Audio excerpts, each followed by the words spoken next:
neste momento nós iremos passar ao momento da transmissão da palavra de Deus. O título da mensagem que nós escolhemos para essa noite: A Justiça de Deus. Há poucos dias eu estava escutando uma música, uma canção cristã, e como a maioria das vezes, a grande maioria, as canções retratam do amor de Deus, eu fiquei a questionar. Mas, e o outro lado? E o contraponto? Nós só falamos do amor de Deus, nós queremos que as pessoas venham ao encontro de Deus, falando sempre do amor, mas nós não falamos, grande maioria, não falamos a respeito da justiça de Deus. Nós, quando vemos ou mentalizamos a questão da justiça, não sou advogado, mas nós já vimos, eu creio que boa parte das pessoas já viram, uma figura que retrata a justiça. Aqui tem um martelo, né? Mas a justiça em si, o símbolo é uma mulher com os olhos vendados, representando a deusa Têmis, grega, com olhos vendados, demonstrando ou representando a imparcialidade. E vemos também uma mão, uma espada, em outra, uma balança. A balança seria para representar o equilíbrio. Esta é a simbologia dessa figura que representa a justiça humana, que deveria representar a verdadeira justiça. Mas é essa mesma sensação que nós temos quando nós olhamos a justiça humana, de que ela está equilibrada, que realmente o sentido de olhos vedados representa a imparcialidade do julgamento. É isso que nós percebemos. Nos últimos tempos, nós temos visto ações na área jurídica que nós não concordamos. E realmente parece que está sendo acentuada essa questão e assuntos são debatidos, e agora recentemente, mais uma vez, do STF, mas em qualquer instância, assuntos que nós não concordamos, e chega lá na mais alta instância jurídica do país, nós achamos que haverá uma conciliação, que será baseado na maioria que se entende, que a grande maioria entende que seria o correto. Ainda assim, quando há o posicionamento final, há aquele descontentamento. A justiça humana, ela é falha. Mas e a justiça de Deus? Cantamos: quem sou eu para questionar um Deus fiel? Afinal de contas, Ele é a minha âncora, Ele é a esperança da minha vida. Eu peço aos irmãos que abram as suas Bíblias. Eu vou pedir para que abram em 2 versículos apenas, inicialmente, como abertura da nossa mensagem dessa noite. Mas a mensagem, já vou falar os versículos, mas a mensagem, na realidade, vai se basear em diversos capítulos do livro de Romanos. Dos capítulos 1 a 8 e o capítulo 11. Será daqui nós estaremos extraindo a nossa mensagem. Logicamente que nós não iremos ler todos esses capítulos, mas para os irmãos entenderem a base da nossa mensagem. Iremos ler, portanto, Romanos 1, capítulo 18.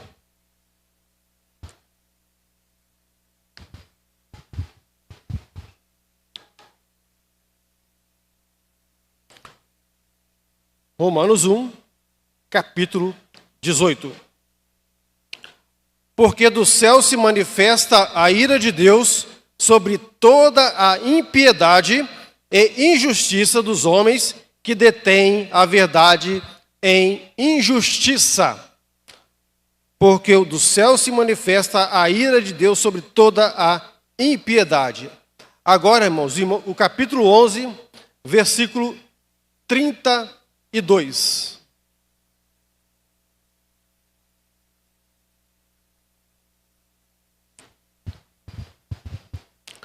Porque Deus encerrou a todos debaixo da desobediência, para com todos usar de misericórdia. Deus encerrou a todos, Deus lançou todos debaixo da desobediência, para com todos usar de misericórdia. Meus queridos irmãos e amigos, o livro de Romanos é um grande tratado teológico. É um dos mais profundos, se não o mais profundo tratado teológico que o apóstolo Paulo nos traz à igreja, e ele está aqui escrevendo à igreja de Roma. Ele ainda não tinha visitado a igreja de Roma. Ele estava no final da sua terceira viagem missionária, estava na cidade de Corinto, mas ainda assim ele queria visitar Roma, aqueles irmãos lá em Roma. E tinha ouvido boas referências, e lembremos nós que, na realidade, o apóstolo Paulo foi morto lá em Roma, né? Mas ele escrevendo aqueles irmãos, dentro daquele contexto de divergência entre muitos judeus, mais uma vez, com os novos crentes irmãos gentios, ainda os judeus apegados ao extremo à salvação através da lei, e eles queriam que os gentios, ou seja, aqueles que não eram judeus, lembremos nós que Roma é a capital da Itália. Ainda assim, aqueles primeiros irmãos que haviam saído de Jerusalém, provavelmente aquela igreja teria sido fundada assim que houve o Pentecostes, né? E aqueles irmãos se espalharam por todo o mundo de então, e aqueles primeiros irmãos judeus que fundaram a igreja em Roma. Mas ainda assim, passado o tempo, muitas pessoas foram se convertendo. E aí havia aquele debate, lei de Moisés, o histórico de Abraão como patriarca, diante das novas culturas, línguas, para aceitarem agora não mais a lei judaica, mas o Cristo do qual se propagava. Portanto, Romanos vem falar que todos os homens pecaram. E nessa pecaminosidade do ser humano, havia necessidade da justiça de Deus ser executada para com o homem. O livro de Romanos foi escrito provavelmente por volta de 57 anos, 57 anos depois de Cristo, mas ali por volta de 28 anos depois que Cristo havia estado na terra. O tema principal do livro de Romanos é a justiça de Deus. Deus tem um plano de redenção para a humanidade. Deus tem um plano de salvação para todos os homens. Mas aí vem alguns subtemas que esta salvação é apresentada através do Evangelho. Cristo é a execução da justiça de Deus. E também, através da fé, é que nós somos salvos. Através da fé em Cristo Jesus, que é o plano de salvação. E depois prossegue, nós vamos ver assuntos tais como justificação, santificação, glorificação, possessão da herdade ou da herança espiritual. Agora eu quero começar com uma pergunta. Antes, aliás, quando eu pensei no título da mensagem, acabou a justiça de Deus. A justiça ou o amor, porque eu vou falar do amor também. Não, a ira, a justiça e o amor de Deus. Sintetizei em justiça porque, na realidade, são atributos que se complementam em Deus. E a justiça de Deus, ela tem tanto a ira como o amor. Mas o que seria, então, ira? O que é ira? É eu ficar nervoso, bravo, eu estou com cólera, eu tenho ódio. É isso que acontece com Deus. Mas como um Deus tão bondoso um Deus amoroso, ele é um Deus irado. Lembremos nós que em Hebreus, capítulo 10, versículo 31, vai dizer: horrenda coisa é cair nas mãos do Deus vivo. Ora, mas eu pensava que Deus era tão bonzinho. Horrenda coisa é cair nas mãos do Deus vivo. E quando nós falamos a justiça de Deus, nós não queremos aqui... Existe uma frase que diz que se não vem pelo amor, vem pela dor. Ela acaba sendo um pouco meio complicada essa frase. Apesar de que, ainda que seja pela dor, é melhor vir a Deus. Mas por que não vir a Deus pelo amor? Por que vir a Deus pensando na sua ira, na sua cólera para a humanidade? Por quê? Seria melhor que todos viessem a Deus mediante o seu amor, mas sabemos disso, que isso não é verdade. E muitos ainda assim, mesmo na dor, se recusam a ir ao encontro de Deus. Mas agora eu queria fazer algumas perguntas, mas que você analisasse intimamente. Reflita nesse momento na questão da justiça de Deus. Diante do que nós entendemos ser justiça, nós podemos dizer que no final da nossa vida, a vida de cada um de nós, eu posso dizer, afirmar com categoria, qual o destino na eternidade que você merece? Olha a pergunta. Qual é o destino que você merece na eternidade, pensando no que seria justiça? Imagino aqui que você está pensando, eu mereço uma coisa boa. Outra pergunta: quando você estiver diante do trono de Deus, onde você pensa que irá passar a eternidade mediante os seus méritos? Já estou meio que respondendo a pergunta anterior de merecimento. E talvez aqui é um complemento também. Onde eu vou passar a eternidade? Qual o destino que eu mereço, afinal de contas? Eu tenho os meus méritos. Agora, pensou? Eu creio que 100% aqui pensou, eu mereço o céu. Eu não imagino que alguém tenha pensado o contrário disso. Mas, ainda assim, uma outra pergunta. Isso que você pensou, realmente é justo? Sinceramente, você crê que Deus, quando chegar lá diante do tribunal, no julgamento final, você crê que, mesmo diante dos pecados que cometemos, multidões de pessoas que se apresentarão ali no julgamento final, as pessoas irão pensar assim, diante de uma possível palavra de Deus: gente, o que eu falei para vocês, o que eu, através dos profetas, anunciei, foi tudo bobagem. Isso aí foi só para migué. Isso aí foi só para dizer, mas na realidade está todo mundo liberado para entrar no reino. Todo mundo. Todo mundo está salvo. Você imagina que isso vai acontecer? Mas espera aí, mas Deus é tão bonzinho, Deus é tão bom. Existe uma doutrina herética chamada universalismo, que prega justamente isso. Que no final dos tempos, Deus vai falar, vai liberar todo mundo para entrar, para gozar da eternidade com Deus. Irmãos, podemos afirmar categoricamente diante das Sagradas Escrituras que isso não é verdade. Portanto, onde você passará a eternidade mediante o exercício da justiça de Deus? Vivemos um tempo de um evangelho muito simplista. Um evangelho água com açúcar. Um evangelho bem minguado.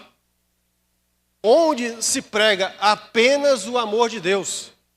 Onde se anuncia apenas o amor de Deus. E onde muitos anunciam que, mesmo diante do amor de Deus, se eu fizer alguma coisa, eu tenho o direito de entrar nos céus. Estava ouvindo uma letra de uma canção, gospel, e dizia assim: eu estou pagando o preço para ir para o céu. Irmãos, eu não estou pagando nada. Cristo já pagou o preço, o alto preço na cruz por nós. Nós não precisamos fazer nada.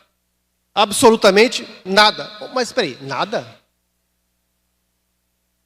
Cristo veio por nós para, como exercício do julgamento da justiça de Deus, exercer também o amor. Mas, ao mesmo tempo que nós temos esse exercício do amor, Deus fica extremamente irado com os nossos pecados. Russell Shedd, sua frase diz assim: nunca fale do amor de Deus sem falar da sua justiça.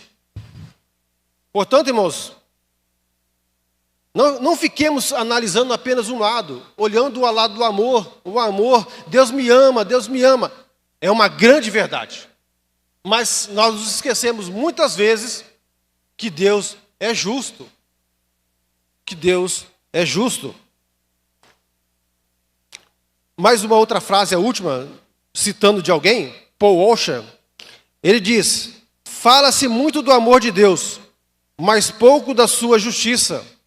Por isto, muitos têm uma visão muito baixa de Deus e estão cegos para o seu pecado. Ficamos amenizando o Evangelho. Ficamos pregando, anunciando um Evangelho, como disse, água com açúcar, que não, na realidade não corresponde à verdade.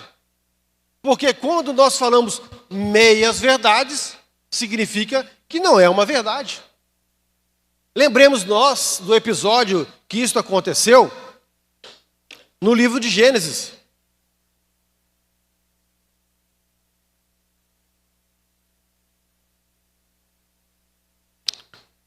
Gênesis 2.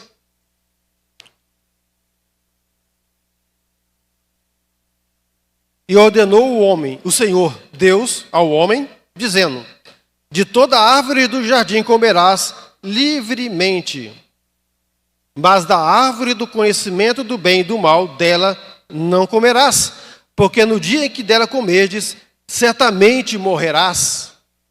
Aqui nós vemos uma orientação de Deus para o homem existente, representante da humanidade. Nós vemos que Deus instrui ele, existe uma permissão de toda árvore podeis comer. Mas tem uma proibição: da árvore do conhecimento do bem e do mal não comerás. E existe uma consequência. Porque no dia em que dela comerdes, certamente morrerás. Uma permissão, uma proibição e uma consequência. A lei de Deus é perfeita. Ela orienta.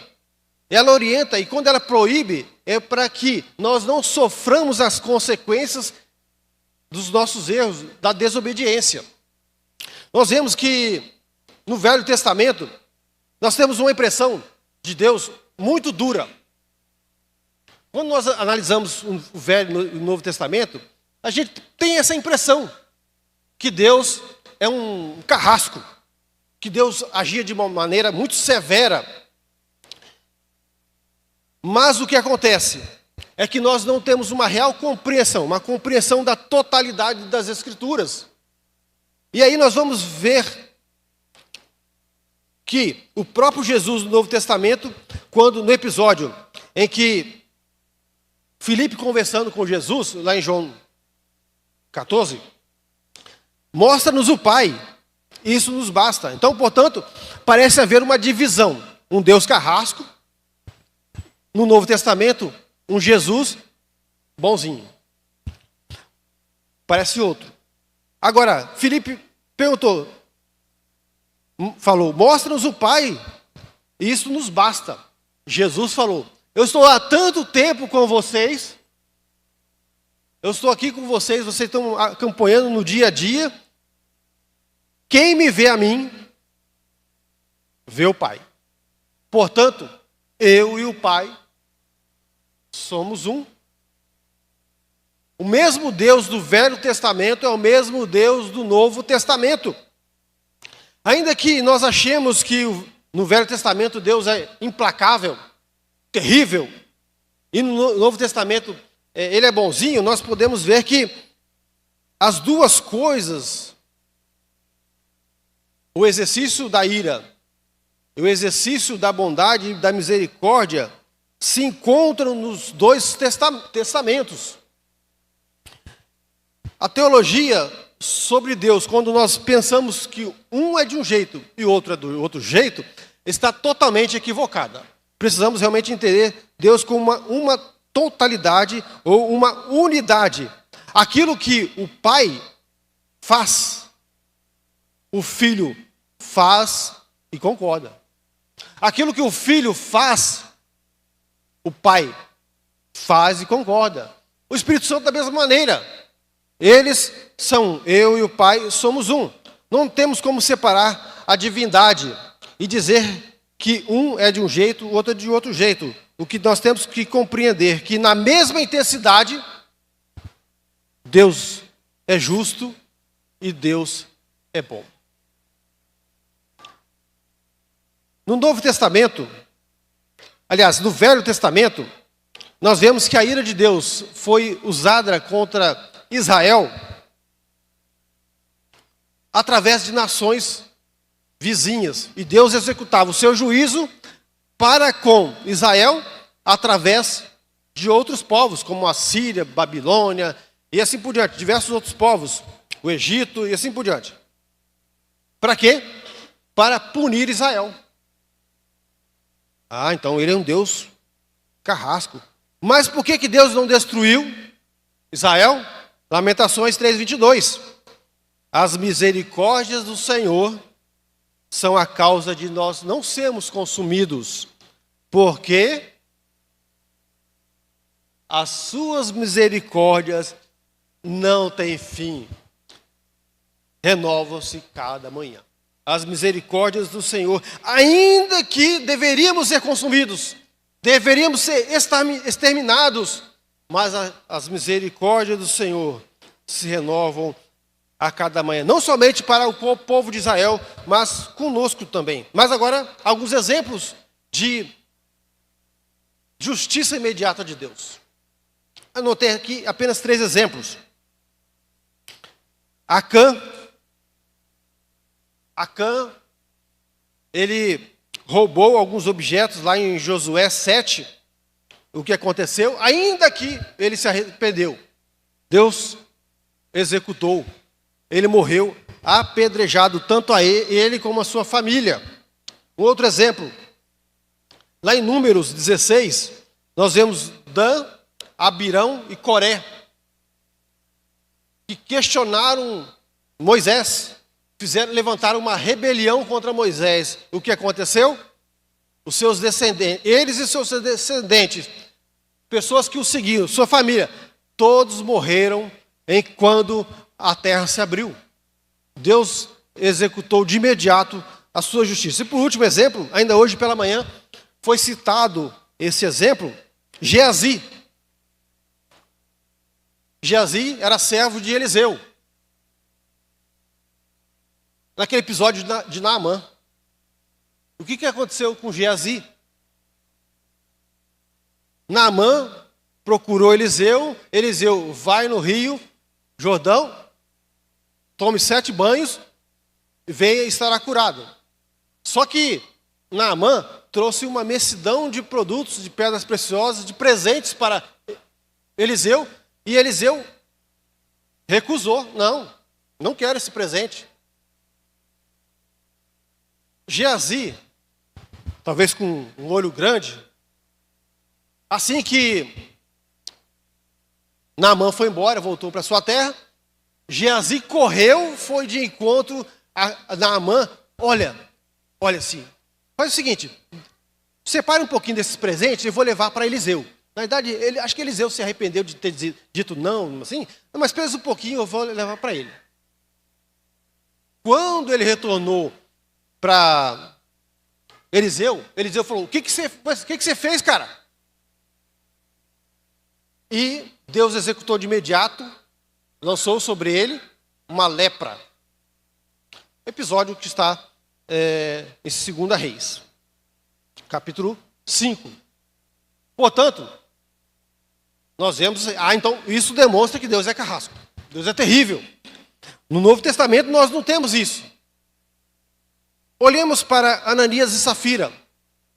Não me recordo de um outro exemplo semelhante, né? Mas ali no livro de Atos nós temos capítulo 5, quando eles mentiram para os apóstolos. E os apóstolos, Pedro, disse: não, você não mentiu contra nós. Você mentiu contra o Espírito Santo. E, inicialmente foi o marido, Ananias, mentiu, morreu. Depois chegou a sua esposa 3 horas depois, não sabendo que tinha falecido, falou da mesma maneira: olha, você mentiu. E você vai morrer. Portanto, ambos morreram. Mas são exemplos que nós vemos de... Mas isso é terrível. Será que Deus faz ainda hoje? Meus queridos, desta maneira eu penso que não. Mas, pelo fato de que eu creio que a justiça de Deus, a história de Deus, como Ele vai ensinando a humanidade, Ele age de uma maneira didática. A questão dos próprios sacrifícios que havia no passado era diante da compreensão daquelas pessoas, daquele tempo. E assim Deus veio num tempo que deveria vir, na plenitude dos tempos. E assim as coisas vão acontecendo. Certas coisas vão deixando de acontecer, mas não que Deus tenha mudado. Deus não muda. Mas Ele usa didática diferente a cada tempo, a cada época, a cada cultura. Lembrei que agora, de lá em Números, que Deus não é homem para mentir, nem filho de homem para se arrepender. Como que Ele poderia chegar na eternidade e falar para todo mundo, depois que Ele falou que quem não crê nele está condenado, e agora Ele dizer que não, estava brincando. Foi uma mentirinha santa. Isso não é possível. Se você pensa que Deus vai agir dessa maneira, livrando você desse jeito, eu lamento dizer que não é verdade. O que precisamos entender é que Deus é justiça e na mesma extensão Ele é amor. Então, portanto, a balança da sua justiça, ela não é desequilibrada. A do homem, nós pensamos que as vendas,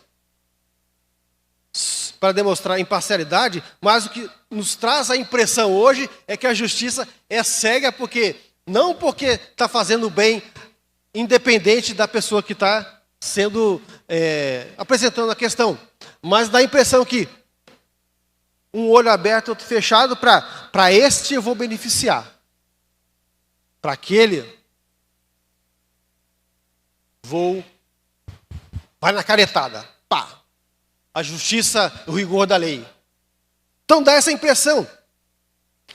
A justiça de Deus é equilibrada. Nós estudamos aqui na EBD há algum tempo, creio que há uns 2 anos, a respeito dos atributos de Deus. Nós vimos que Deus tem atributos incomunicáveis, ou seja, que Ele não comunica para o ser humano. São atributos naturais que só Ele que tem, como por exemplo a soberania, eternidade, onipotência, onisciência e assim por diante.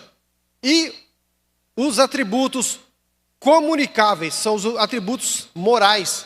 Em certo grau, esses atributos de Deus se refletem em nós, como o amor, a esperança, a misericórdia, a paciência, desse tipo. Então, em certo grau, talvez, creio que seja por isso que nós somos a imagem e semelhança de Deus desses quesitos, nós vimos que esses atributos, portanto, têm intensidades infinitas, qualidades infinitas. E nós, no que compete a nós, são finitas. O nosso amor não é perfeito. A nossa justiça não é perfeita. Ela é parcial. Nada que se equipare a Deus.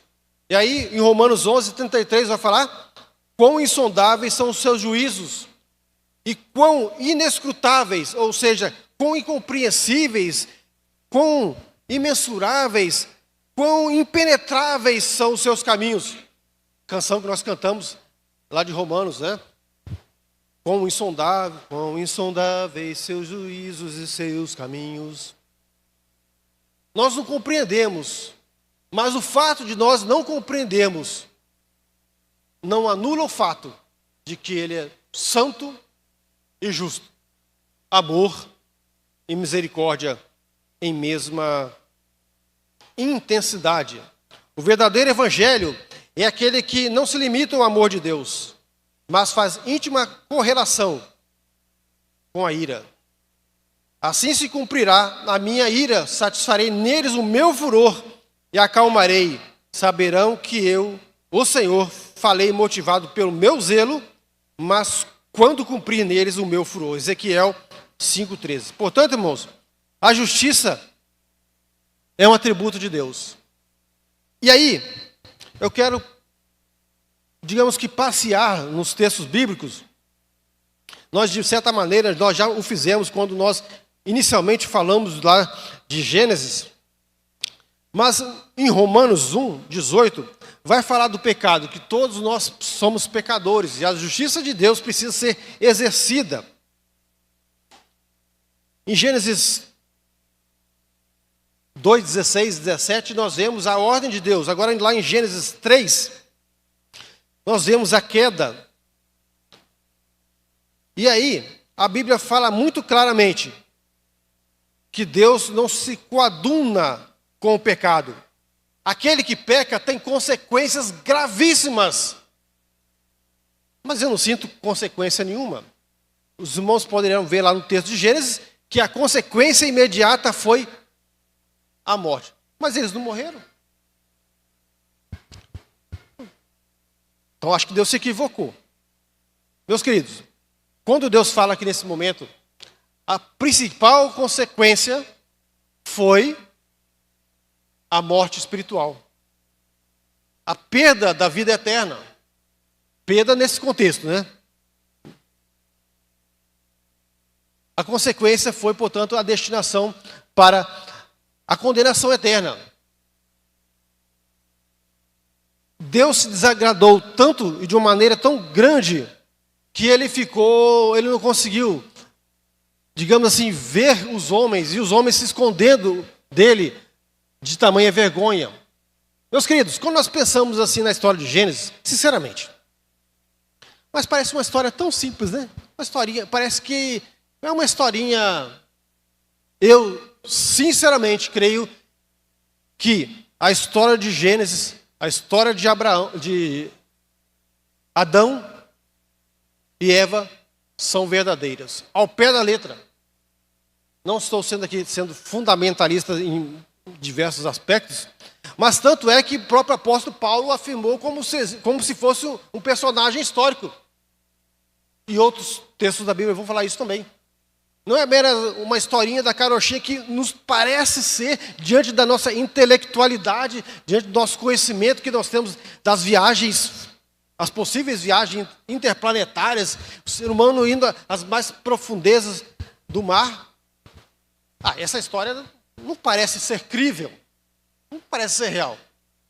Mas eu creio ser verdade isto. Eu creio porque eu acredito que a Bíblia é a palavra de Deus. Portanto, naquele momento houve a queda, a morte espiritual. A morte física, é bem verdade, que aconteceu muito tempo depois. Adão viveu na sua totalidade. Foi um dos homens que mais viveu sobre a terra. Mesmo que Deus o tenha condenado à morte física. 930 anos. Meus queridos, a Bíblia vai fazer vai passando existe uma promessa até que vem o início dos evangelhos. Quando isso se cumpre, para que Jesus viesse, era necessário que ele pagasse o preço. Era necessário a morte do inocente. A morte do inocente. Quando o fim dos evangelhos vão narrar a morte de Cristo e a ressurreição, era necessário uma expiação. O que é expiação? Vários textos da palavra de Deus se referem a ele. Quando nós vemos lá no livro de Levítico, é muito interessante todos aqueles simbolismos que vai falando ali, parecem coisas incompreensíveis para nós, fora da realidade do povo judeu. Mas tudo aquilo ali simbolizava, era uma promessa, era simbolismo daquilo que viria. E esta promessa se cumpre na vinda de Jesus. Toda a humanidade precisava olhar para Cristo, ainda que muita gente rejeite. Mas agora se manifestou uma justiça que provém de Deus, Romanos 3:21. Independente da lei, do qual a lei e os profetas testemunharam, a justiça de Deus, mediante a fé em Jesus Cristo para todos os que creem. Deus é misericordioso, longânimo. Deus é bom, Deus é amor. Mas Ele é justo e santo. A sua santidade não admite os nossos pecados. Quando, de maneira, digamos assim, figurativa, quando Deus olhou para o homem, isso depois que dias e dias, tempos e tempos, não sabemos quanto tempo, mas Deus na viração do dia se encontrava com Adão, conversava com Adão. E aí, Adão, tudo beleza? Como é que foi o dia? Trabalhou bastante? Ah, Senhor, hoje eu dei o nome daquele animal lá. Ah, hoje eu fiquei embaixo da macieira, esperei ela cair, esse foi o meu trabalho. Ah, hoje foi um dia bom. Um bom dia. E assim por diante. Ele, logicamente, trabalhava, mas o peso do trabalho não acontecia. Ele trabalhava. Mas, quando houve o pecado, uma mancha que impedia, digamos assim, uma visibilidade perfeita de Deus para com o homem. Aquela mancha obscurecia, atrapalhava esta visão, porque sobre o homem estava o pecado. E sobre Adão, representando a humanidade, daí para frente, nós todos nos tornamos pecadores. Somos pecadores por causa de Adão. Ah, mas se eu pego esse Adão... Bom, não sei, talvez se fôssemos nós naquela época lá, se eu fosse o Adão, se cada um... Né? Cederíamos diante da tentação que a serpente trouxe. Não, olha, você que está sendo muito bonzinho, tá? Você serve a um Deus, mas no dia que você comer desse fruto, você também vai ser igual a Deus. Então, sobre o homem está a ganância, está o desejo de autossuficiência, de se libertar de Deus, não precisar se curvar diante do Criador. E queiram os irmãos e amigos ou não, a nossa natureza é essa. Por isso que Deus condena tanto a idolatria. Lá, voltando em Romanos 1, para nós não delongarmos tanto, mas vamos ficar apenas no capítulo 1.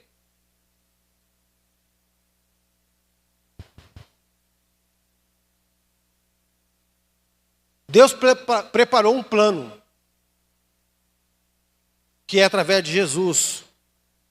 A justificação, o evangelho de Deus é o poder para a salvação. Porque do céu se manifesta a ira de Deus sobre toda a impiedade. Ou seja, todos aqueles que não têm temor diante de Deus. Sobre eles está a ira de Deus e a injustiça, a corrupção de modo geral. Né? São homens que sobre eles detêm a injustiça.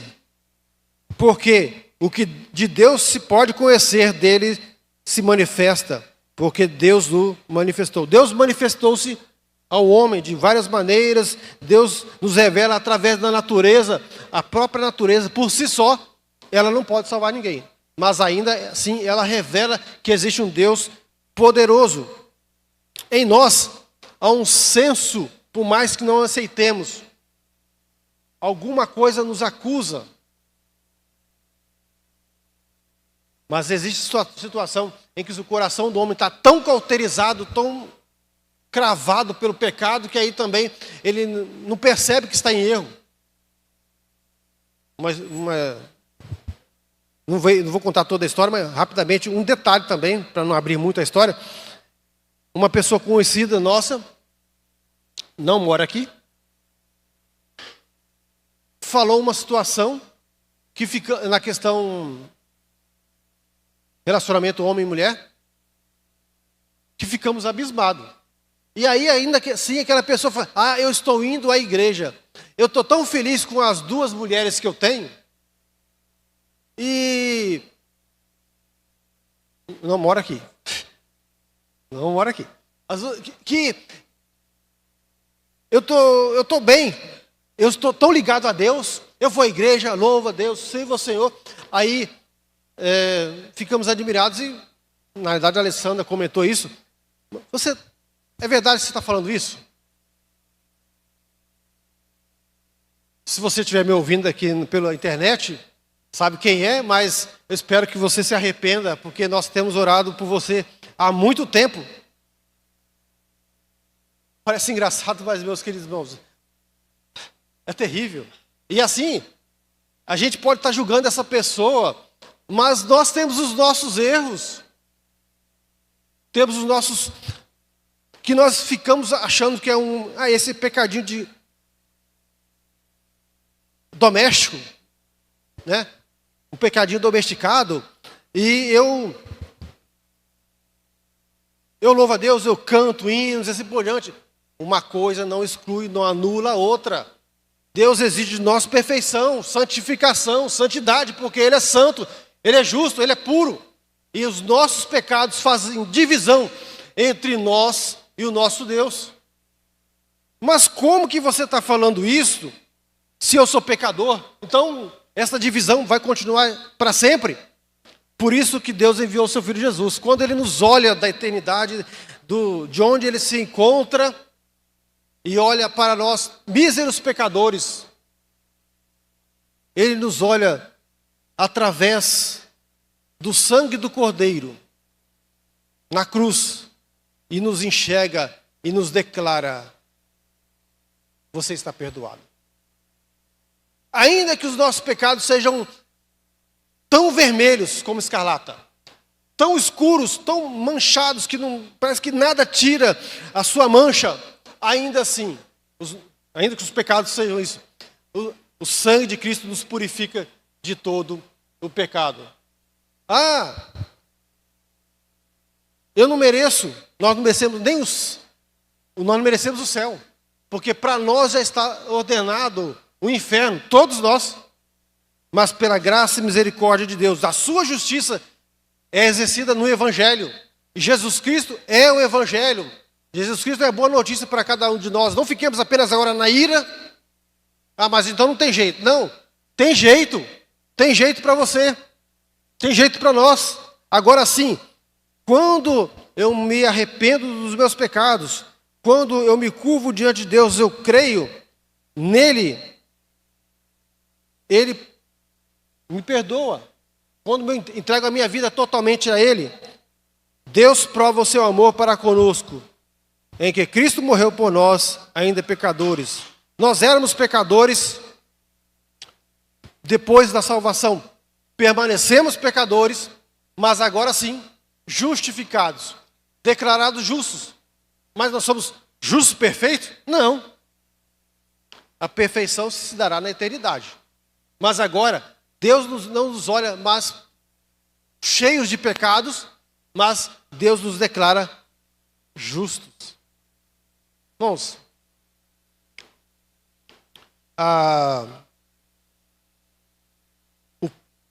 o peso do pecado saindo de nós, reconhecendo o amor de Deus reconhecendo que, pelos meus próprios méritos, não, eu sou bonzinho, eu sou um bom pai de família, sou um bom vizinho, um bom funcionário, um bom motorista, um bom cidadão, um monte de coisas. Eu não faço mal para ninguém. Esse mérito qualquer um de nós. Eu posso me ajoelhar daqui adorados, andar ajoelhado, arrastando os meus joelhos, esfolando. Não vai adiantar de nada pensando que eu estou comprando a salvação. Eu estou pagando o preço, eu não estou pagando nada. Deus já pagou o preço na cruz. É Ele que nos dá a justificação pela fé. Se não fôssemos pela cruz, pelo sangue do Cordeiro, estávamos condenados à morte eterna. E agora, caminhando para o final, esse texto poderíamos utilizar em diversos aspectos, é muito interessante, eu acho muito profundo ainda esse capítulo 1, mas uma coisa interessante que eu vejo, 2 graves pecados. O pecado da idolatria. Mas eu não sirvo, eu não ajoelho diante de alguma imagem. Lembremos que no contexto de Roma, Itália, havia os deuses romanos, que eram muito equivalentes, parecidos com os deuses gregos. Praticamente era o nome de um, era o nome do outro nome. Alguma diferença na história, mas eram praticamente os mesmos. E naquela cultura, era muito fácil a visibilidade, a palpabilidade. E aí, eles se curvavam diante daqueles deuses. O salmista vai dizer que nós somos necios quem não acreditamos em Deus, e quem se curva diante de um Deus que tem olho, mas não vê, tem boca, mas não fala, tem pé, mas não anda. Que Deus é esse que não faz nada? Só existe um Deus que requer de nós santidade, santificação. Mas isso acontece, portanto, mediante a justificação, quando eu creio, quando eu me arrependo dos meus pecados, quando eu me volto para Cristo, quando eu sou regenerado, quando eu passo a ter uma nova vida, quando eu tenho um novo nascimento, quando eu sou adotado espiritualmente, me torno um irmão em Cristo Jesus, Ele é o meu irmão mais velho, eu sou adotado, essa é a doutrina da adoção. Quando, enfim, eu sou redimido, sou resgatado do pecado, enfim, diante de tudo isso, vemos o amor de Deus, ainda que a sua ira se reflete por causa do seu zelo para com o seu próprio nome, diante dos seus atributos, do seu poder, das suas qualidades morais, naturais. Meus queridos, diante disso tudo, os pecados que ia mencionar, a idolatria, portanto, quando nós, seres humanos, colocamos alguém ou algo no lugar de Deus, quando nós não buscamos a Deus em primeiro lugar e as demais coisas nos serão acrescentadas, nós invertemos e colocamos as demais coisas primeiro e Deus depois, isso é idolatria. Quando eu coloco a igreja, a família, o meu trabalho, o meu dinheiro, o meu patrimônio, os meus filhos, em primeiro lugar, isto é idolatria. Em segundo lugar, o segundo pecado grave que eu vejo, a desfiguração daquilo que Deus havia feito de perfeito, o ser humano. E aqui, quando o homem se entrega a paixões infames, quando o homem e as mulheres deixam o seu uso natural, o homem como seu sentido natural de homem e a mulher como mulher, quando se desvirtua tudo isso aí, Deus considera pecado gravíssimo, porque de uma certa maneira está manchando a glória e o nome de Deus. Logicamente que esses não são os únicos pecados, porque posteriormente aqui tem diversos outros pecados, murmuradores, difamadores, aborrecedores de Deus, injuriadores, soberbos, presunçosos, inventores de males, desobedientes, nécios e assim por diante, os quais, conhecendo o juízo de Deus, são pecadores, mas sabem as consequências, sabem que isso é errado. Os tais são dignos de morte. Mas só eles são pecadores? Não, nós somos pecadores. Todos nós somos pecadores. Merecemos o exercício da justiça e da ira de Deus. Portanto, sobre toda a humanidade, Deus encerrou debaixo da desobediência. Para que Deus usasse de misericórdia de alguns, porque nem todos aceitam, muitos rejeitam a esse chamado. Você tem aceitado esse chamado? E aí nós vemos que o Evangelho é o poder de Deus. É Ele que transforma. É através da fé em Cristo Jesus é que nós somos salvos. Você já analisou friamente esta questão? Você tem estado de que lado? Você analisou que sobre nós recai esse juízo? Lá no céu, porque nós iremos nos encontrar na eternidade. Todos nós. Quem já veio do passado e os que ainda virão. Uma grande multidão se encontrará diante do trono do Senhor, para que as nossas ações sejam colocadas às claras. Mas por que eu estou indo para o inferno? Para um lugar terrível? Por quê? Porque eu não fui uma boa pessoa? Porque qualquer outra coisa? Não. Só tem um motivo porque a pessoa vai para o inferno. Diante de tantas situações e pecados. Qual é o motivo?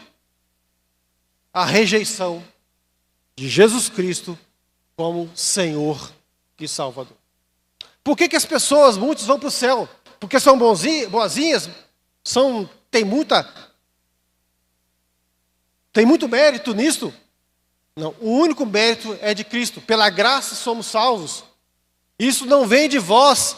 Isso é um dom, isso é um presente que Deus estende sobre nós, para toda a humanidade, enviando o seu Filho Jesus. Ele é o Evangelho, Ele é a boa notícia. Convido você, nesse momento, para que feche os seus olhos. Onde você passará a eternidade? Creio que muitos aqui têm a certeza da salvação. No capítulo 2, vai falar: quem sou eu para questionar um Deus tão poderoso do que Ele age, da maneira que Ele age? Quem sou eu para uma pessoa tão pequena, um ser infinito, diante de um Deus tão grande, um Deus que a nossa mente não consegue sondar?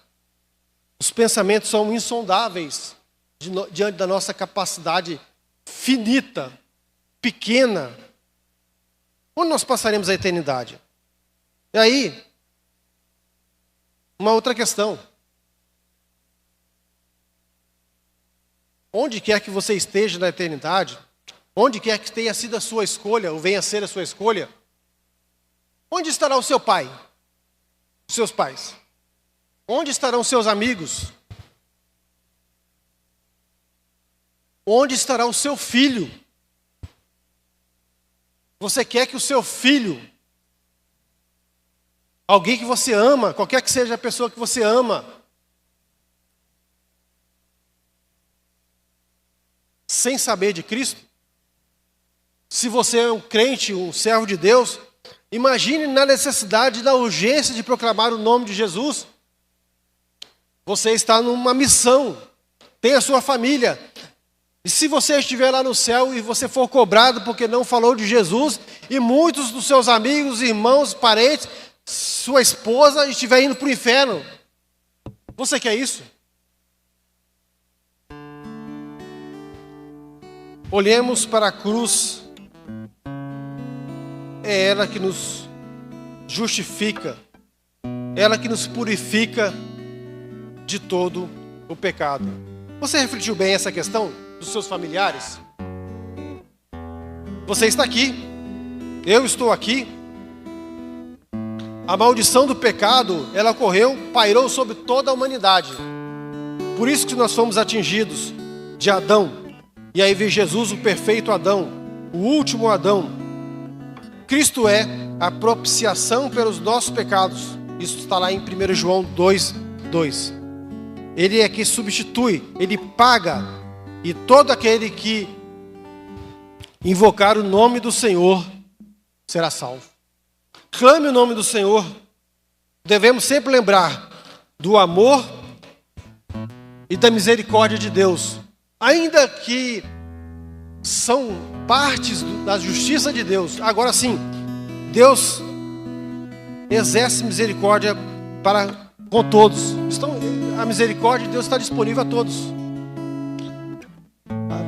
Em Salmos vai falar: a longanimidade, a benignidade do Senhor dura para sempre. Este para sempre, no sentido de que, humanamente, até quando nós falecemos, até quando houver o julgamento final.